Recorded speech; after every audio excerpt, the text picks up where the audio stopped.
We thought it'd be rather nice after our 3 months tenure of this piece of Wall Street to just have this little tea party.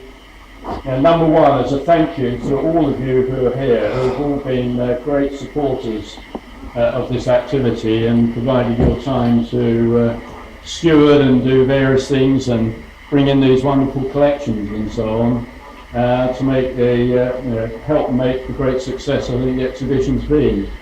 I'm hoping that the opportunity that the developer had given us to hold this exhibition in here will actually make a difference in the long term in getting a permanent industrial heritage centre here in Chelmsford, and in particular Marconi.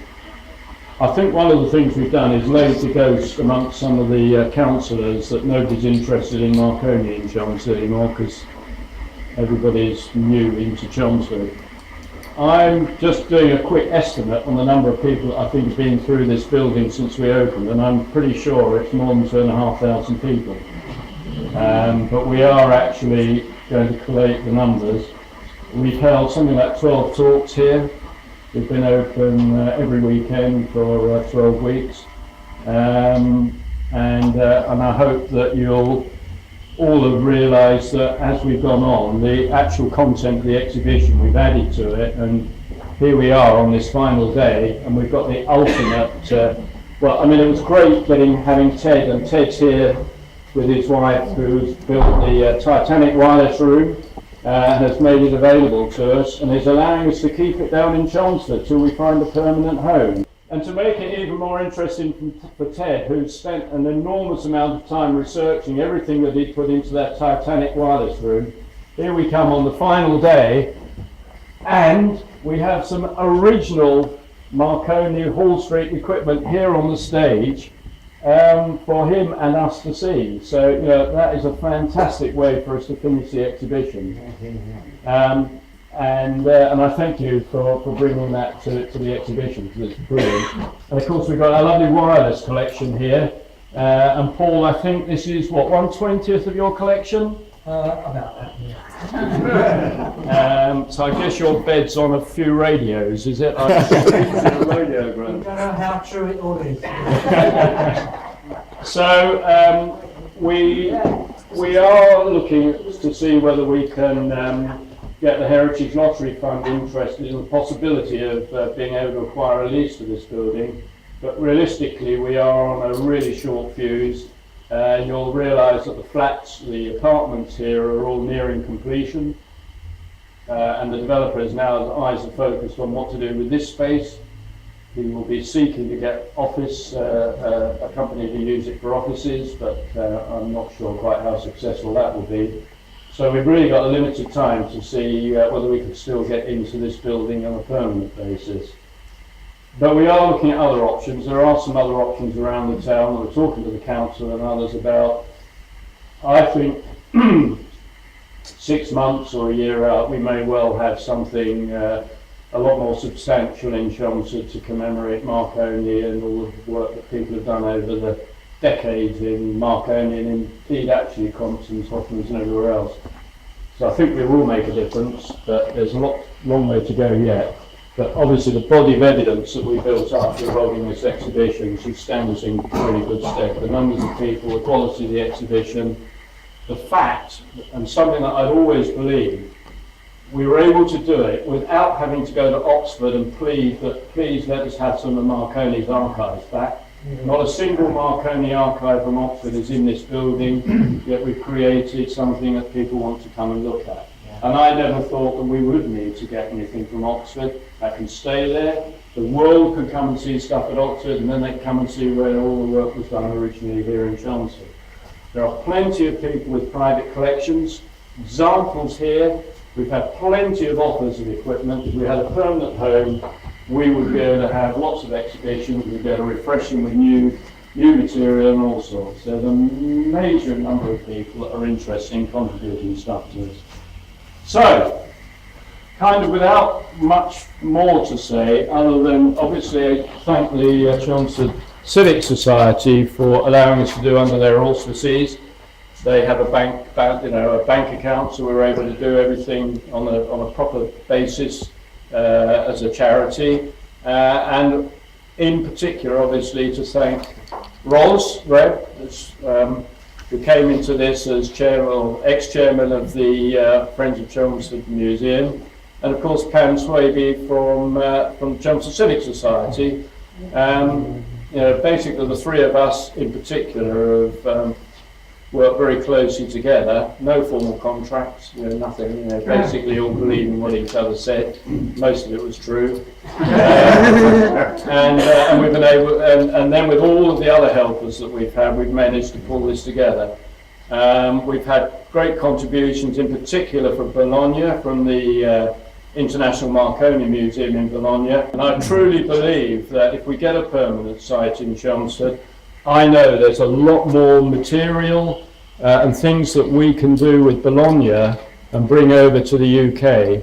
They've got educational programs and all sorts running over there where they're inspiring their youngsters in Bologna.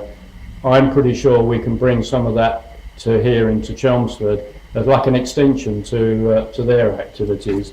We had help from Chelmsford City Council. We had £1,000 from them early on, because when we started this we didn't have any money at all. And we got £1,000 from Chelmsford Conservation Office, which enabled us to print some of the displays. We got £500 from Essex Heritage Trust, that enabled us to produce the book. We sold, I think, 250 books, and we've got a waiting list. So we've sold out of all the books that we've got, so that's really good. And then lots of local businesses in Chelmsford have contributed. Council allowed us to use, these chairs from the Shire Hall have absolutely made the auditorium for our talks. Also improved the acoustic no end. Who else have I missed? Lucking's the funeral directors. Lucking's the funeral directors. Clearly made lots of money out of Marconi over the years, so we're pleased to plough some of it back into it while they could. So that was the banner across Moulsham Street, which will disappear tonight, I think. It's gone already. Oh, it's gone already? Oh, there you go.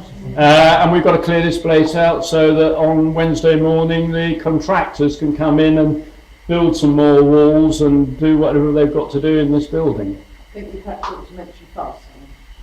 Oh yes, and Fast Signs. Fast Signs did all the printing. When I originally got the quotes from them, that was the basis on which we got our first grant. But when my dear friends in Italy finally produced all of their displays, they were twice the size that they'd led me to believe. So of course I had to go back to Fast Signs, cap in hand, and say I'm really sorry, but we've blown the budget. All these signs are twice the size that you quoted me for. I did a deal with Fast Signs, and I have to say Fast Signs were very generous and helped us to do that. So we placed a few more orders with Fast Signs. So, and they are very high quality signs, as you can see. Don't forget the BBC. Pardon? Don't forget the BBC. And of course I don't forget the BBC. Hello BBC. And of course, yes, and when we started off this venture, we got together with the BBC. The BBC, as many of you know, Chelmsford really, I know we called it the birthplace of wireless. Peter? Thank you, Chris. Oh, there he is. I know Marconi's grandson would dispute that it was the birthplace of wireless in the truest sense, because he pointed to that window in Villa Grifoni and suggested that was the birthplace of wireless, but that's another thing. But absolutely, Chelmsford was the birthplace of British broadcasting. The BBC, all British broadcasting, started in Chelmsford. Nobody can take that one away from us. 100%. 100% it started Well, they here. took all Marconi staff. That's it. To London. And it was the beginnings of the BBC. So the BBC, so it's important we work with the BBC on this. BBC Essex is celebrating its 30th anniversary this year. We started working with them. I think they were a bit wary when we started with them, because I don't think they really thought they knew what we were able to do. As we've gone along and they've realised what we've got here, they've cooperated more and more. And as many of you know, we actually had a BBC weekend, which was fantastic. We had several talks from some of their presenters. But the BBC weekend, we actually broadcast from here. We had a SATCOM van parked outside the world's first wireless factory.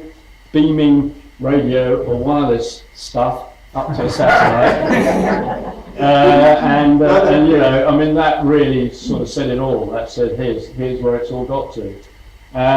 So yes, we've worked very closely with the BBC, and BBC is very keen to stay working with us on anything we do in the future. So whatever we do with the Heritage Centre, we want to be doing something about broadcast and giving youngsters the opportunity not only to learn about science and engineering, but also give them a chance to see what broadcast is all about as well. Sadly, of course, the BBC don't have any money. I mean, we're very good at getting together with people that don't have money, but there we go.